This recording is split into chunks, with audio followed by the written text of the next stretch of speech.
Hello and welcome to this month's Maggie Moment. We're going to be talking about the revolting times that we have with our children when they hit, bite, throw things and run away, and oh my goodness, they're really, really hard work. This sort of behaviour usually happens in children under 4, so sort of between 2 and 4. And I need to let you know, if you've had one of those children and they're all grown up and left home, you'll know that they did outgrow this stage. So partly I want you to remember it's to do with their developmental stage, and there are some things that we can do to help reduce it, and there's some things that can help when it actually happens. So the first thing is, remember that these sorts of things are very much like a tantrum in a way. They're just a different way of expressing an overload of cortisol in their brain. The overload of cortisol is to do with them being stressed, which means they've got either an unmet need, they're not coping, there's been a collision of a few unmet needs, so they're hungry, they're tired, they're feeling really crabby because no one is paying enough attention to them at that particular point in time. Somebody may have taken their toy, and 2 or 3 of those things can tip our children over, and instead of going, oh, please stop, they bite, or they punch, or they hit, or they throw a toy.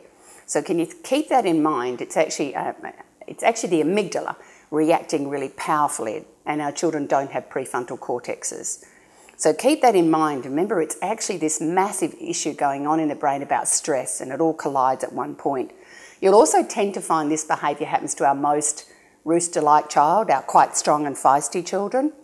It can happen to our lambs as well. So it is just an initial, there's no planning around this. It's really like a cool, amazing meltdown, and this is what they do. If you're nearby when this is happening, now the first thing is that our reactions can obviously help it. It's really hard to stay calm if your child just sunk their teeth into someone's arm.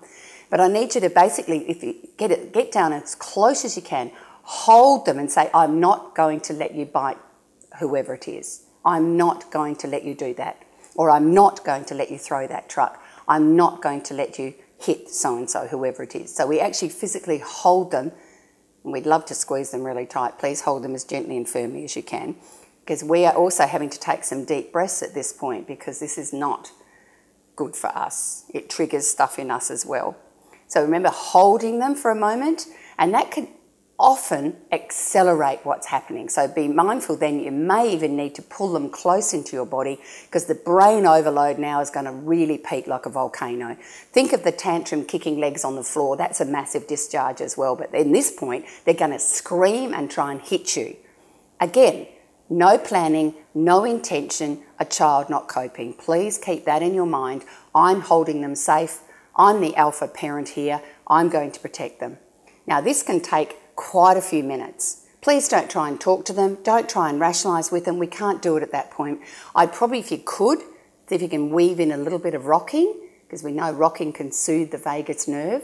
If you want to, quietly try shh, just like if they're a baby that's having a real meltdown. But remember, this has just got to run its course. And when they're finally starting to calm down, and remember, it's this window of time they'll do these things. They will stop doing them eventually. Wait till they're completely calm, and then be able to let them go and see if they're okay. Ask if they need a hug. Ask if they need your help. Sometimes they do. Sometimes they don't want to be touched. So we've got to be able to respond to them in a way that they need to, can you please help me? And then finally, don't talk to them about that, because coming from that red fiery room back into a calm green room can take some time for a child. I'd probably get them a drink of water, possibly get them something nutritious to eat, maybe get their teddy, whatever their comforter is. I want you to meet those sort of needs that are underneath. And then finally, leave it a day or 2 and pick a moment, maybe bath time, maybe somewhere else, and say, can we have a chat about how you were feeling right then? Because we need to help them identify the feelings that triggered the emotional meltdown. And those sorts of feelings are quite normal for us as adults, except we've got a prefrontal lobe which helps us manage them. So remember, they're little children and they're not doing this deliberately, and we can help them cope, and then we can help them learn to take some breaths, or to know eventually they won't need to do those sorts of things. I hope that helps.